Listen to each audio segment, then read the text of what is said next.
Amen. Եղբայրներ, ողջ եղեք, հաստատուն մնացեք, մխիթարվեցեք, միաբան եղեք, խաղաղություն արեք, որ խաղաղության Եծիր Աստվածը լինի ձեզ հետ։ Խորհրդածներին ուղղված երկրորդ թղթի վերջին գծից է այս հաղորդումը։ Գլուխ խորհրդանության ամփոփում է Պողոս Արաքյալի երկրորդ այս նամակը, որը նա ուղղում է խորհրդածներին, եւ հիմնականում հանդիմանում է խորհրդածներին, որովհետեւ սխալ ճանապարհով է ընթանում այդ համայնքը, աշխատանքներ է գնում նրա առաքելական իշխանությունը, սուտ առաքյալների հետևից է գնում, դժվարություն է ցույց տալիս օգնության հարցում եղբայրների նկատմամբ եւ հետանոսական տարբեր տեսակ երևույթներ այդ համայնքը արևոծում է բարբերական։ Եվ դուք ուղղում է նրանց վերջին հորդորներն է տալիս այդ համայնքին եւ ի վերջո պատգամում, որպեսզի նրանք բոլորը հաստատուն մնան, ողջ լինեն, մխիթարվեն, միաբան լինեն եւ խաղաղություն անեն, որպեսզի խաղաղության եւ սիրո Աստվածը լինի նրանց հետ։ Մենք մեր կյանքում միշտ այդ խաղաղության եւ սիրո Աստծո ընտրությունի մեջ ենք։ Հոգեվոր մեր ողջ ճամփորդության ընթացքում, մեր տարբեր տարիքներում, մենք միշտ իրականում Աստծուն ընտրում ենք այդ երկու հասկացությունների համար, երկու պարգևների համար, երկու շնորհների համար, որ խաղաղությունն է եւ սերը։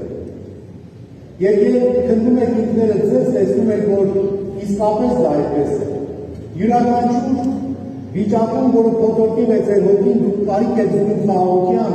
եւ այդ խաղաղությունը ընտրում եք միայն Աստծուց, որովհետեւ ձեզ թվում է, որ մարդը որևէ իր ներգործությամբ չի կարող ձեզ հանդարտեցնել, որովհետեւ ձեր արևոծությունը, ձեր փոթորկումը այդ ներքին հոգևոր, դա խիստ անձնական է եւ խիստ օրհասական է, խիստ բարդ է եւ որևէ մեկը չի կարող ձեզ օգնության հասնել։ Եվ միայն Աստված է, որ կարող է ձեզ այն պարգևել։ Եվ երբ դուք կանգնում եք որևէ քայլ կատարելու առջև, որևէ բջիջ կայացնելու առջև, այդտեղ էլ սիրո խնդիրն է։ Դուք ուզում եք այդ քայլը կատարել, ձեր մեջ սերը կա այդ վերջնացույցի հանդեպ թե ոչ, թե դուք պարզապես հարկադրված եք այդ անում ինչ-որ մարդկանց ձեր շրջապատին ինչ-որ ապացույցներ ներկայացնելու ձեր կարևորությունների, ձեր հնարավորությունների, ձեր բռնումների և ցանկությունների մասին, թե դուք իսկապես սիրում եք այն ինչին, որ ձգտում եք և ուզում եք հասնել։ Եվ այս է պատճառը, որ Արաքյալը ասում է, հաստատուն եղեք, ողջ մնացեք, մխիթարվեցեք, խաղաղություն արեք, որպեսզի խաղաղության եւ սիրո Աստվածը լինի ձեզ հետ։ Մեր կառավարության մեջ տարբեր կերպով է փոխիչ ներկայացում, ասում է եւ խաղաղության ու սիրո Աստվածը թող լինի ձեզ հետ, բայց երբ նայում եք նայում բնակիրը, այնտեղ խնդիր կա, որովհետեւ ասում է այս ամենը պիտի անեք, որպեսզի խաղաղության եւ սիրո Աստվածը ձեզ հետ լինի։ Մենք կյանքի բոլոր արահետների վրա ընտրողներն ենք այդ խաղաղության եւ սիրո։ Որովհետեւ մենք տկարներս կարիք ունենք այդ խաղաղության եւ սիրո։ Երբ մեզ ցույց են տալիս ոքինչ խաղաղություն, մենք միանգամից ոգեշնչվում ենք, մենք միանգամից խանդավառվում ենք եւ կարծում ենք, որ այդ արտաքին իրավիճակների խաղաղությունը պիտի խաղաղություն բերի նաեւ մեր կյանքին։ Սակայն սիրելիներ, ճիշտ հակառակն է մեր հոգևոր կյանքի ընթացքը։ Եթե դուք չունենաք ներքին խաղաղություն, եթե մենք չվերգտնենք մեր ներքին հանդարտությունն ու համերաշխությունը, որևէ արտաքին խաղաղություն մեզ դա պարգևել չի կարող։ Որևէ արտաքին խաղաղություն, ինչպիսի պայմաններում էլ այն լինի, ինչպիսի գրավիչ էլ որ այն տղա, մեզ երբեք չի կարող բերել այն հանդարտությունը, որի կարիք ունենք մենք ինքներս։ Եվ այդ հանդարտությունը գալիս է ինչից, գալիս է այն պարզ պատվիրանի կատարումից, որը մեզ առաքյալը ասում է, այսօրվա ընթերցվածքի միջոցով ասելով, քննեցեք դուք ձեզ, տեսնենք թե նույն հավատի մեջ եք, փորձեցեք դուք ձեզ, չգիտեք թե Քրիստոս Հիսուս ձեր մեջ է, այլապես կլինեիք անպիտան։ Առաքյալը կատարելության ձգտման մեջ է տեսնում այդ ամենի կատարումը։ Խաղաղությունը եւ սերը կատարյալ պիտի լինեն մեր մեջ, երբ մենք մեր կյանքում ձգտենք այդ կատարության եւ սիրով, եւ ջանք գործադրենք, եւ գնանք զոհությունների հանուն այդ խաղաղության եւ սիրով, եւ այդ զոհությունները պետք է լինեն Աստծո հայացքի առջև հաճելի զոհություններ։ Եվ դրա համար է առաքյալը ասում, դուք ինքներդ ձեզ քննեցեք, թե այն ամենը, ինչ դուք անում եք, արդյոք ձեր հավատից է բխում, եւ արդյոք չեք մտաբերում, որ Քրիստոս Հիսուս ձեր մեջ է, եւ եթե ձեր մեջ է, ապա դուք անպիտան չեք կարող լինել։ Այս արտահայտությունը, երբ մենք վերցնում ենք եւ փորձում ենք փոխակերպել, ստացվում է, որ մենք անպիտան ենք առանց Քրիստոս։ Եվ իրապես դա այդպես է։ Եթե Քրիստոս մեզ հետ չէ, սիրելիներ, մենք անպիտան ենք, որովհետև եթե Քրիստոս մեզ հետ չէ, մենք տկար ենք մեր էության, որովհետև եթե Քրիստոս մեզ հետ չէ եւ մեզ մշտապես չի մաքրում, չի սրբագործում, ապա մենք մեղքերի մեջ թաթախված ենք, որովհետև եթե Քրիստոսին չունենք մեր կողքին, ապա մեղքերը միշտ պիտի պաշարեն մեզ։ Եվ եթե պաշարեն մեզ, ապա նաև հաղթանակը հեռու չպիտի լինի, եթե դու թողել եք մի կողմ եւ լքել եք Քրիստոսին։ Եվ այս ընթերցվածքը կարդալիս ամեն անգամ միշտ մտաբերում եմ այն պատկերը, երբ առաքյալները այդ նավակի մեջ տարուբերվում էին այդ փոթորկի ալեկոծությունների վրա։ Եվ ճիշտ մեր կյանքի նմանությամբ է այդ ամենը։ Մենք էլ կյանքի ալեկոծությունների մեջ տարուբերվում ենք։ Մեկը մոտենում է մեզ մի բան է ասում եւ մեզ համոզիչ է դառնում, մենք սկսում ենք հետևել իր ասածին։ Մենք ուրիշը գալիս է ասում, ավելի համոզում է մեզ, մենք վերադառնում ենք եւ սկսում ենք մեկ այլ ճանապարհով գալ։ Երրորդն է գալիս մեզ մոտենում եւ ասում է, միգուցե այս ճանապարհը ավելի լավն է, եւ մենք անմիջապես ամեն ինչ մի կողմ ենք թողնում եւ փորձում ենք մեր շահը փնտրել այդ ճանապարհի վրա։ Սակայն երբ առաքյալները ալեկոծում էին այդ նավակի մեջ, Քրիստոս քայլում էր իրենց ուղղության եւ ասում էր. «Մի վախեցեք»։ Եվ Քրիստոս բերեց նրանց այն խաղաղությունը, որը ցանկալի էր առաքյալների համար։ Առաքյալներ, որոնք մի մասը ձգտորսներ էին, շատ լավ ճանաչում էին ծովը։ Ինչպես որ ձեզանից շատեր, որ աշխարհիկ եք եւ ճարպիկ եք տարբեր գործերի մեջ, կարողանում եք ձեր գործերը հաջողության դարձնել, ճիշտ այդ ձգտորսների նման եք, որ ճանաչում եք աշխարհը, ինչպես իրենք ճանաչում էին ծովը։ Սակայն այդ ճանաչողության մեջ անգամ փոթորիկը նրանց վախեցրեց եւ վհատեցրեց, որովհետեւ մեկ ուրիշ դրվագի մեջ Քրիստոսին էին արթնացնում, որ նավախելի վրա քնած էր եւ ասում էին, արթնացի, չես տեսնում, որ մենք կործանվում ենք։ Այսօր կարծես այդ նույն աղաղակն ենք բարձրացնում մենք մեր Աստծուն, երբ աղաղակում ենք եւ ասում ենք, Տեր, չես տեսնում, որ մենք կործանվում ենք։ Եվ առաքյալը գալիս է իր իշխանությամբ ասելու մեզ, որ դարձեք չար գործերից, չար գործեր մի կատարեք, այլ շարունակեք բարու մեջ հարատևել, որպեսզի ես հարկադրված չլինեմ գալու եւ իմ իշխանությունը բանեցնելու, որը ոչ թե քանդելու համար է, այլ շինելու համար։ Շատ դեպքերում հարցեր են ուղղում, ասելու այս մեկը, որ սկսեց այսպես արտահայտել, ինչ եք նրան այլ կերպ վարվում, ինչու եք նրան ներում եւ կամ այդ ճանապարհով եք առաջնորդում, չէ՞ որ այդ իշխանությունը սիրելիներ տրված է ոչ թե քանդելու, այլ կառուցելու եւ շինելու համար։ Այդ իշխանությունը, որ Աստված տվեց առաքյալներին, տվեց որպեսզի նրանք երկխոսեն բոլոր այն անձերի հետ, որոնք որ հեռացել են, հեռանում են եւ կամ կարող են հեռանալ եկեղեցուց։ Եվ առաքյալները գնացին այդ հանձնարարության ետևից երբեք չվհատվելով, ամենածանր պայմանների մեջ հայտնվելով, սակայն երբեք տեղի չտալով, որովհետև հավատում էին, որ իրենք գնում են այդ նույն հավատով, որ նրանց կարգելեց Տերը։ Նույն վստահությամբ, որով ասեց գնացեք, մտեք նրանց քաղաքներն ու տները և խաղաղություն փոխանցեք։ Եվ եթե այդ խաղաղությունը չընդունեն, այդ ժամանակ թափ տվեք ձեր ոտքերի փոշիները և հեռացեք այստեղից։ Այսօր այս կատարելության ձգտումը յուրաքանչյուրիս պետք է ուղեկցի մեր հոգևոր կյանքի մեջ։ Որովհետև մենք միշտ աղաչում ենք ասում, որպեսզի մեզ որևէ չար բան չկատարվի։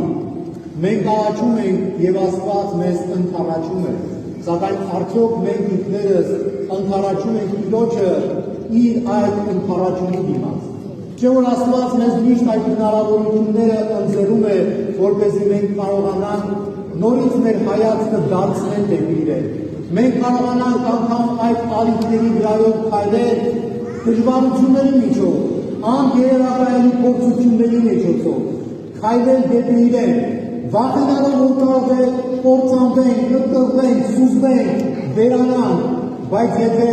մենք սիրում ենք, ով գտնվում է մյուս կողմում և մեզ հրավիրում է դեպի Իրեն, ապա նաև մենք պատրաստ ենք լինում ամեն տեսակի դժվարության, որպեսզի քայլենք դեպի Նրան, քայլենք դեպի այդ մեծագույն նպատակը, որը իրականում ոչ այլ ինչ է, քան մեր իսկ շահը և մեր ոգիների փրկությունը։ Այս է, սիրելիներ, հետևությունը, որ առաքյալը մեզ ասում է, հոգ չէ թե դուք ինձ տկար կհամարեք, կարևորը դուք լինեք զորավոր։ Հոգ չէ, որ դուք ինձանից երես դարձրեք, կարևորը որ դուք գիտակցեք, որ դուք Քրիստոսի հավատի մեջ եք, և երբ կանգնում եք մեղքի առջև, կարողանաք ինքներդ ձեզ պատասխանել այս հարցադրման բառերով, թե արդյոք դուք նույն հավատի մեջ եք, որին որ կոչվեցիք, երբ մկրտվեցիք և կանգնեցիք Աստծո առջև իբրև Աստուծո զավակ և Աստուծո ժողովուրդ։ Զավակ լինելը, սիրելիներ, Աստուծո ժողովուրդ լինելը, սիրելիներ, նաև պատասխանատվություն է։ Դա սոսկ ընտրություն չէ, միմիայն նախախնամություն չէ, այլ դա ճանապարհ է, որ յուրաքանչյուր անհատ, յուրաքանչյուր ժողովուրդ պետք է անցնի։ Եվ պատահական չէ, որ ասում էի դուք ինչ եք տալիս Աստուծո ընդառաջումի դիմաց։ Մենք յուրաքանչյուրս երբ հայտնվում ենք դժվարությունների մեջ, մեզ թվում է, թե այդ դժվարությունը այնքան սոսկալի է։ Եվ երբ մենք լսում ենք մահացու մեղքերի մասին, մենք կրկին անդրադառնում ենք և մեր մտքի մեջ որոշում ենք այդ ինչ մեղքեր պիտի լինեն, այդ մեղքերը, որ մեր եկեղեցին էլ դրանք կոչել է մահացու մեղքեր։ Եվ երբ սկսում ենք թվարկել հպարտության, նախանձով, բարկության, չէ՞, հորգրանորության, բնջախորության, այնտեղ բարկության և այլն, ագահության, մենք անդրադառնում ենք, որ այս ինչ են ասում, այս մեղքերը մենք ամեն օր ենք գործում, մենք այս մեղքերի մեջ ապրում ենք, եկեղեցին այս մեղքերը, այս պարզ մեղքերը կոչել է մահացու մեղքեր։ Սիրելիներ, մահացու է կոչել, որովհետև ճիշտ այդպես ձեզ թվում է, որ ինչ մեղք է սա, դա մեր կյանքի հետ քայլող մեղք է, մեր կենցաղավարությունից բխող մեղք է, երբ մենք սեղան ենք նստում, չենք կարողանում հաղթահարել այդ կարմիր գիծը անմիջապես անցնում ենք, դառնում է ագահություն։ Եվ դուք նստել եք այդ սեղանի մոտ ընդամենը, որպեսզի ձեր մտերիմների հետ հաց կիսեիք և ձեր կյանքի այդ հացը իմաստավորեր ձեր ևս մեկ օրվա գոյություն։ Բայց մենք անցնում ենք այդ կարմիր գիծը և այն դառնում է ագահություն։ Մենք որ սկսում ենք տարբեր բաներով հպարտանալ և հանդարտակի հայտնվում ենք մեկ այլ կողմում, որտեղ հպարտությունը վերածվում է գոռոզության և տարբեր տեսակի այլ երևույթների, որոնք որ մեզ ավելի են քաշում դեպի անդունդը մեղքերի։ Եվ այդ ժամանակ անդրադառնում ենք, որ այդ պարզ մեղքը, որը մենք թվում ենք, թե լավ բան է հպարտությունը, և մենք էլ առիթը բաց չենք թողնում, որպեսզի հպարտանանք մեր ինչ-ինչ արարքների, քայլերի և կամ մտածումների համար, և ահավասիկ հայտնվել ենք մեկ ուրիշ ծայրահեղության մեջ։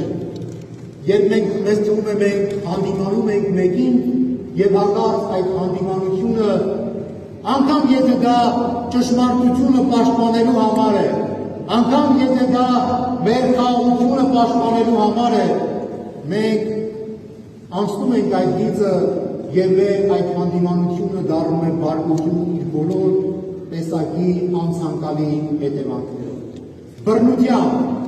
որը մենք այլևս ի վիճակի չենք լինում կանգնեցնելու, որովհետև այլևս այդ խաղաղությունը եւ սերը բացակայում է մեր հոգիներից։ Եվ այսպես մենք յուրաքանչյուր մեղքի վերաբերյալ կարող ենք շարունակել, որովհետև երբ մենք արտաբերում ենք այդ մեղքերը եւ խոնարհվում ենք քահանայի եւ Աստծո առջեւ եւ ասում ենք մեղավոր եմ այսինչ մեղքեր գործելով, մենք ասում ենք բարկության եւ նրա տեսակներով, հպարտության եւ նրա տեսակներով, որովհետեւ այդ պարզ բարկությունից, այդ սրտի չարությունից ծնվում են շատ ուրիշ մեղքեր, այդ ողջավորությունից ծնվում են շատ ուրիշ չարիքներ, այդ ողջախոհությունը ձեզ տանում եւ կանգնեցնում է շատ ավելի ցավալի իրողությունների առջեւ, որոնք որ դուք չեք կարողանում հաղթահարել, եւ այսպիսով ստացվում է, որ այդ պարզ մեղքերը